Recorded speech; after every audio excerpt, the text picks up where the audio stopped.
Besides, almost everyone had left the firm for an early lunch meeting, leaving me more or less alone in the building.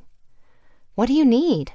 I asked after scanning the premises just in case I wasn't alone, as I'd thought. Normally, I took my calls with Octo-Cat in the bathroom, but one of the junior associates had been holed up in there for at least half an hour before he left, and I definitely wanted to avoid whatever disaster scenario he'd left behind. "There's a fly in my avion," my cat complained with a keening mewl. His face looked utterly scandalized as he leaned in close to the camera. "Oh, you poor thing," I cooed, while rolling my eyes just out of his view. Octo-Cat was definitely too spoiled for his own good sometimes.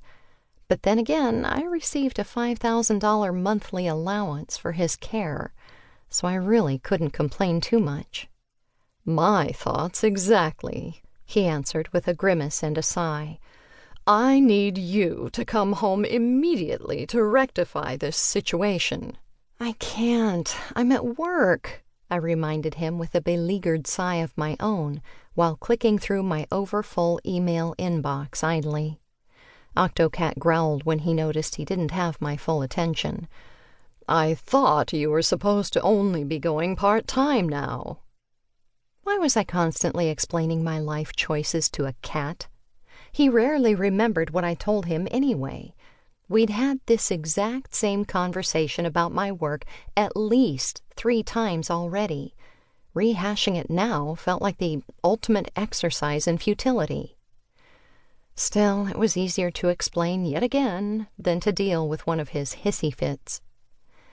"Yes, technically I am part-time," I explained patiently, "but I need to help out extra until Thompson finally hires a new partner. It's been really busy around here, and unfortunately I just don't have time to stop home and pour you a new cup of water right now. I'm sorry." His eyes narrowed, ready to go to war over such a simple thing. "But don't you receive a generous monthly stipend to ensure I'm cared for in the manner to which I am accustomed? Because I most definitely am not accustomed to having a wiggly-legged fly swimming in my avion." Once again, it was easier to cave than it was to argue for hours or days on end. "Arg, fine. I'll send Nan by to pour you some more water. Happy?" He yawned, which only annoyed me more. "Not exactly. It will take me days to recover from this horrible event. Could you make sure Nan knows she needs to throw out the contaminated cup?" "You are a cat," I said between clenched teeth. "You are supposed to be a fearsome hunter, not a spoiled baby. You know, other cats even—" "Angie?" A deep, dreamy voice broke into the middle of our conversation. "Oh, no, no, no. Everyone was supposed to be gone." I spun around in my chair to find none other than Charles Longfellow III standing behind me and gawking over my shoulder at the image of Octo-Cat on my phone screen. Hi, Charles," I tittered nervously as I pushed the button to end our call. But it was too late. He'd already heard and seen more than enough to figure out my secret. The best I could hope for now is that he would think one or both of us had gone crazy.